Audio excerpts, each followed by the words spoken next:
When you hear the title Dalai Lama, what comes to mind? Probably peace, wisdom, and a spiritual leader recognized all over the world. For centuries, this lineage of reincarnated monks has been a beacon for Tibetan Buddhism. You have figures like the Great Fifth, who unified Tibet, and the 14th, a global icon of peace. But there's one Dalai Lama whose story is almost never told. It's not a story of a long, peaceful reign.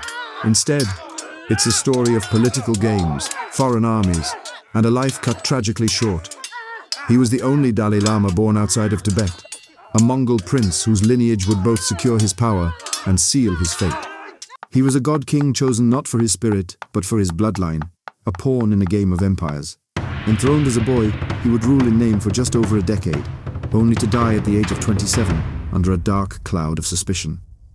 This is the story of Yonten Gyatso, the fourth Dalai Lama, whose life was never his own, and the powerful forces that orchestrated his short, turbulent reign. The priest and the patron. So, how did a Mongolian prince end up on the throne of Tibet? The story really begins with his predecessor, the third Dalai Lama, Yonten Gyatso. In the mid-1500s, Tibet was a fractured land, a patchwork of competing kingdoms and rival religious schools. The Gelug school, the one the Dalai Lamas belonged to, was still relatively new. They didn't have the powerful clan patrons that their rivals did, and they desperately needed an ally to survive. That ally came from the vast grasslands of Mongolia. Altan Khan, a descendant of the legendary Kublai Khan, was a powerful Mongol leader looking for a way to unite his people. He saw Tibetan Buddhism as a force that could transform his warriors into a unified, pious nation. In 1577, the two men met, forging a priest and patron relationship that would change Central Asia forever. Altan Khan declared Tibetan Buddhism the official religion of the Mongols. Then, in a move of huge historical importance, he gave Yonten Gyatso the title Dalai Lama, meaning Ocean of Wisdom. This title was then retroactively given to the first two lamas in the lineage, officially starting the line we know today.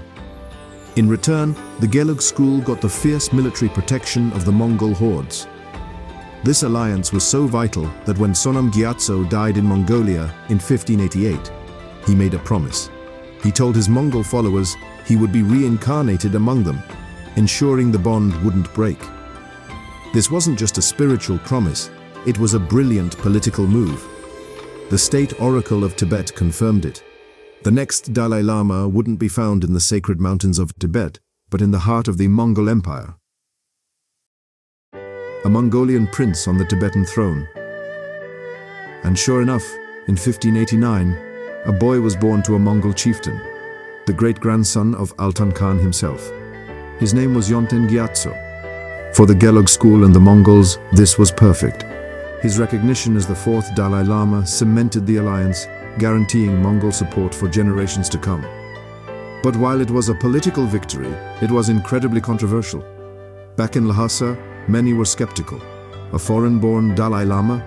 A boy with the blood of a Mongol Khan? It was unsettling. His protective parents initially refused to send him to Tibet, which only added to the suspicion. For the first 10 years of his life, Yonten Gyatso remained in Mongolia, tutored by Tibetan lamas who were sent to him. It wasn't until 1601, at age 12, that he finally made the long journey to Tibet. And he didn't come alone. He was escorted by his father and a force of 1,000 Mongol cavalrymen. A very clear message to anyone in Tibet who doubted his legitimacy. This wasn't just a pilgrimage. It was a projection of power. When he finally reached Lhasa, he was enthroned and began his formal studies at Drepung Monastery. He would become the abbot of both Drepung and Sera monasteries, and, in 1614, received his full monastic ordination from the highly respected Lobsang Chokyi Gyaltsen, the man who would later be formally recognized as the fourth Panchen Lama. On the surface, he did everything that was expected of him, but his throne was never secure. The very thing that gave him his power, his Mongolian heritage, also made him a target. A reign of turmoil and suspicion. For Yonten Gyatso, life as the Dalai Lama wasn't about serene spiritual leadership. It was a constant fight for survival. His entire reign was consumed by political turmoil. His main opponents were the Karma Kagyu school, a powerful rival sect, and their patrons from the province of Tsang, who saw this foreign Dalai Lama as a direct threat to their power. The Mongol soldiers in Lhasa were a constant source of tension. To his supporters, they were protectors.